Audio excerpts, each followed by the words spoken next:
Hello, and welcome to the Invest with Carl podcast. I'm Jamie Eppenberg, your host and a member of the Carl team. We are meeting today with Marcos Beuno, who is the strategy manager for Denali, which has been trading on the Carl platform since all of fourth quarter, actually, of 2021.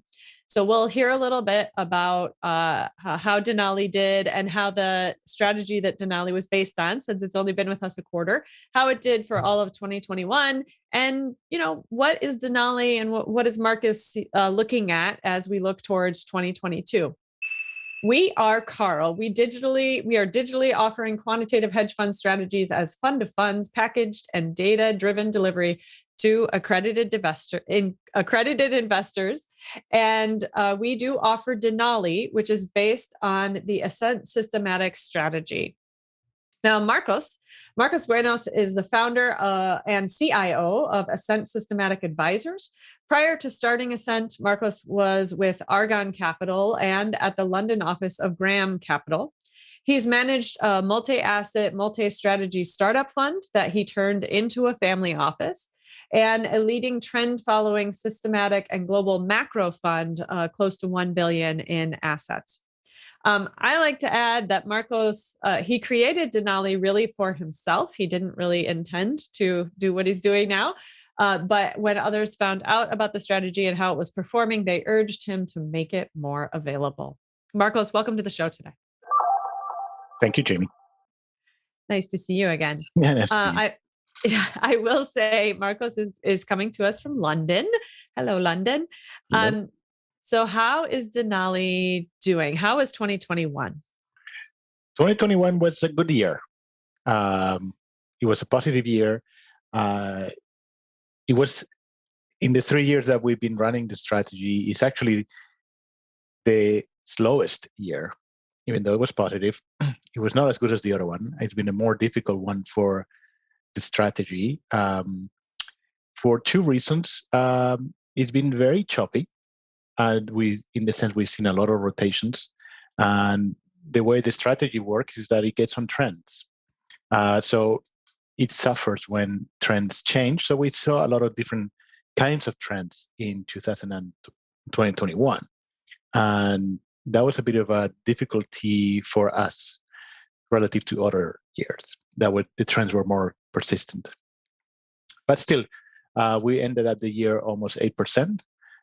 We had 5 high watermarks consecutively, so that we had a 5 months positive in a row, setting new high watermarks. We had one of the best months since inception at 5%. On the other hand, we also have one of the worst months since inception at 4.5% loss. So it's a washout. Overall, how do you learn from those? Is there anything to learn from those ups and downs for the strategy, or? Not really, to be honest. This is a long-term game. It is a numbers game. It's a little bit like a player going at bat.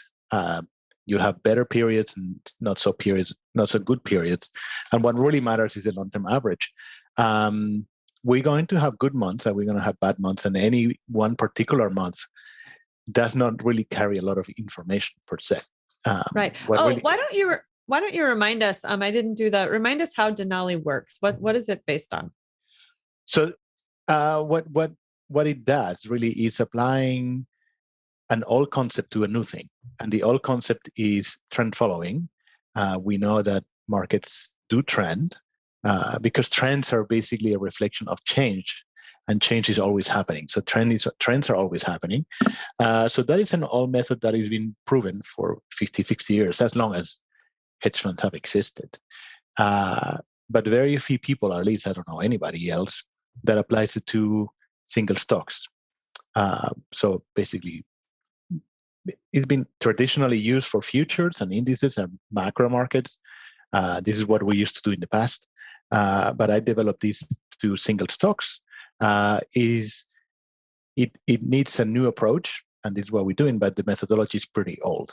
So basically what it does at the end of the day, the models are looking for stocks that are trending up, and it will latch on those trends, and it will stay with those trends as long as as they last. And if we don't find any trends or that are going up, and the strategy will move to cash. Because my philosophy is that it's better to be in cash than losing money. Yeah, we talked about that a lot before. I remember. Yeah, exactly. Yeah. So the strategy performs best when the market is strongly upwards in a persistent way. It also performs well when the market is going down because basically it steps aside, so it does much better. Where it has more difficulties is more around the tops, where we see volatility and then there is a confusion, if you want. It's like we have this trend, so we get on that trend and then it changes to that other trend and then the models have to move. Every time there's this sort of rotation, performance has a bit of a drag. Right. And I guess that's the pros and cons. Probably part of being able to move to individual stocks is the fact that this is a quantitative hedge fund and it can handle a lot of data, right? So it can really look for good trends. At the same time, this particular year and the data, it's like several of our strategies, and I don't know which order the podcasts have been released exactly, but several of our strategies have said things are bouncing around a little bit. So that sort of environment is not what is the most beneficial for this strategy. Right. But still,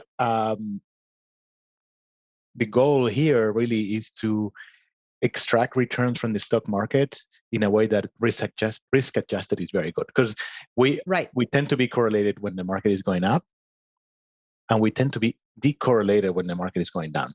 And sometimes it's sort of like moving sideways and it's unclear. The models are playing a bit whack-a-mole here and there, chasing trends. So that's when it has more difficulty. And this has been more or less the story of the last quarter of the year.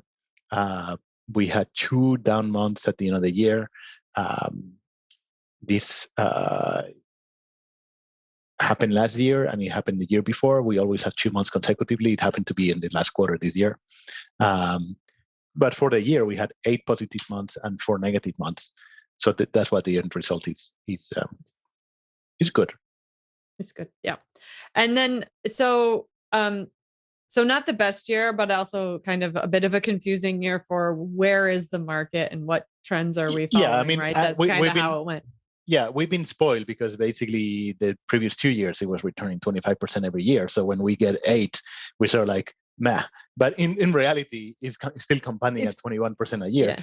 And it's bound to happen. Some years are going to be better. Some years are going to be worse. I mean, ideally, I would like to have something around 18 to 20% a year.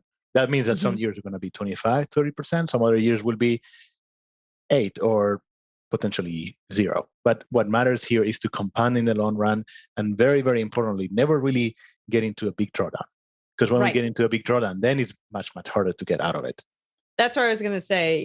The other question is, how did it do protecting itself for the year? And it sounds like on that front, it still did pretty well. Maybe it had a blip here or there, but still protection-wise, it's okay. Yeah, exactly. So for example, right now we are from high watermark, something like, let me just look at the number, something like 6.5%, which is basically what the stock market may move in a week. And we are super defensive right now. Like right now, we have almost completely out of the market, because the goal is to never get this drawdown get much larger than that. Like if we get on a drawdown of 10%, I will consider that that's a lot. Right. Now, what that means is that when the market becomes a little bit more favorable to the strategy, it will get out of the hole quickly. It could be 2 months to get out. Like we had a month that was up to 12%, another month up 7%. Well, we have a bunch of months that are 5% plus. So if our drawdown right now is like 7, so we're not at high watermark, but that means that we are in good shape to make money to move up. I never want to lose more than, let's say, 10% of the money. Right. So it's not a certainty, but the whole thing is just like the moment things turns to be less good, then we're gonna immediately retreat. Yes. Now, this happened a lot in 2021, where we have a lot. It go up and go down, and then somebody sort of cries wolf, every time that happens, we're gonna get defensive because and in 2021, the wolf never showed up, Yeah, but it one didn't day really will. show up. Yeah. But one Yeah. day will. Yeah. And Yes. that's when you don't want to be invested. So we tend to be very, very defensive.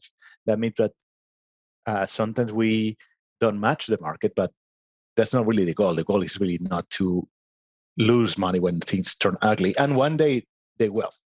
You're right. And so I want to remind our listeners, we talk about this a lot. There is the stereotype of hedge funds that are just like, forget the risk, gain, gain, gain. That's actually not the reality of any quality hedge fund. As Marcos has talked about here, it's always about how much am I putting at risk in order for the gains that I have. And we've had a lot of funds talk about, like, this market, there's a lot of moving out and protecting capital, which is it is the number 2 goal of, if not number 1 for some of the hedge funds, is to protect the capital, because it's been a bit of a confusing market. So to that, as you and Denali look towards 2022, and I will let our listeners know that we are not making any projections about what will happen in the future. And past gains are never indicative of future gains, or no guarantee of future gains. We are just discussing personal perspectives and personal opinions about what we're looking at in the market. So that said, Marcos, as you look towards 2022, what types of data is Denali looking at? Are there any changes to the strategy, or is it business as usual? We're just looking for the best trend and working to make that happen. Yeah, look, the methodology is pretty solid. It's been proven, so we're not looking to change it. That would be not a good idea. We always tweak things here and there, though I try to keep it very, very robust and solid. The problem with tweaking things is that we may be playing yesterday's game, not tomorrow's game, and it is more important to be robust than to say, oh, I should have done that differently, because that was just one scenario of many that could have happened. And what happened yesterday, not necessarily what will happen tomorrow. So it is, from my perspective, better to be robust. I think the methodology is robust. So I'm not looking to make any changes. From that perspective, it will be just like, we will get on trends when they meet our criteria. We will be defensive when the market is not favorable to us, and that happens to be an example today.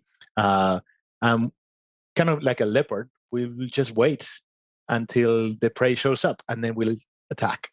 We're not going to be kind of launching into anything that passes by. We'll just wait until the opportunity is good for us, and that means that we may be crouching for a while.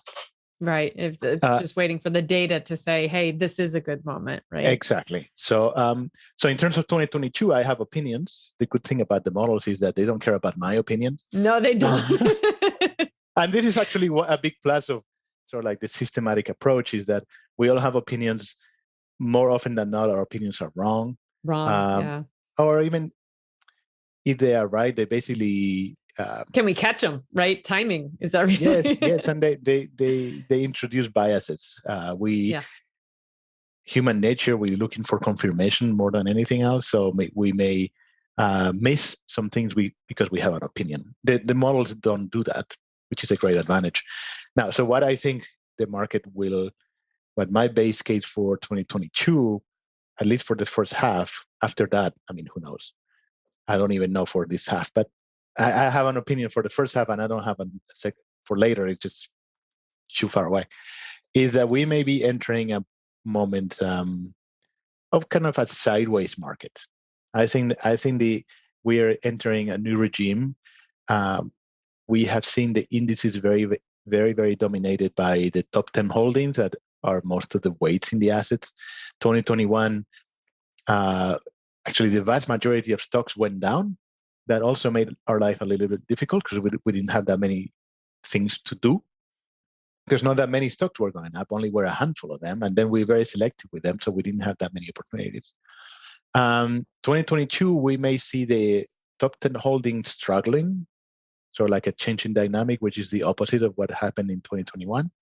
That means that if the top 10 holdings struggle, the indices will struggle. So that's why I think it's going to be more of a sideways market. And there will be smaller names, more of them that start to do things, right? Some of them like more movement there, that they don't have that much weight in the indices, so they don't affect the indices that much. So there may be more opportunities for us. Now, I don't know if this is true or not. This is just what I think. The models will do what they do, which is the good thing about them. That is the good thing. I mean, that's the beauty of quantitative trading, quantitative strategies, right? You trust what you have put into them. And yes, exactly. So in particular, our model is based on, we can call it axioms or first principles. There are things that we know they work on the long run. We know that over time, over multiple repetitions, they will work. Sometimes it will work better depending on the conditions. Sometimes it will work less well, but they do work. And it's just a matter of going through the process and letting the process work. And as long as we don't get into big drawdowns, which is what we do, the positive returns will compound. You can always time. keep growing. Yeah, exactly. Yeah. So for people that are looking, this is a strategy that requires patience. The goal is to compound over long periods of time. The goal is never to be knocking it out of the park, because that means that our risk is excessive. It's just to be consistent year in, year out, putting good returns, and then over time they really compound to something big, without necessarily being the star of any single period, but over time being consistently good. Right. Yeah, I think you're quintessential hedge fund, right? Let's make sure we're protecting the money, and then we're looking for gains. I mean, I think it's a nice strategy. Yes. I mean, with time, one realizes that the managers, the younger ones, I mean, less experienced, they always thinking about how much can I make. And as people get more and more experience, the real question is how much can I lose? Or how much can I protect? Yeah, exactly. I mean, it's like I think the trade is not defined by the upside; it's really defined by where is my downside. Yeah, absolutely. Particularly, I think for those long-term investors, that's huge. And we've talked about this many times with high net worth and those who have had access to hedge funds historically. The worst thing is to lose their money, right? They already had a lot of it. They're not looking to lose any. They really are just looking to grow. So many reasons. And it's, it's a staple of a good strategy. Yeah, Marcos, that's great. Thank you so much. And now we'll basically, we've talked about 2022. We'll see what happens. I know so many people that were expecting, I, for one, was expecting a fall in the fourth quarter of 2021, and I did not get it. So anything can happen, and we'll see how it goes. And we'll all be watching Denali to see how you continue to perform. Thank you so much for being with us today. Thank you, Jamie. And listeners, thank you. We will see you again soon. Bye-bye now. Bye-bye. Thank you for listening to the Invest with Carl podcast. The views shared on this podcast do not necessarily reflect the views of Carl. This podcast is intended for informational purposes only and is not intended to constitute and should not be deemed to be an offer to sell or a solicitation of an offer to buy any security or investment, financial advisory, legal, tax, accounting, or other professional advice. Carl funds are currently available to accredited investors with a minimum investment of $20,000. To learn more about Carl and to download the Carl app, go to investwithcarl.com.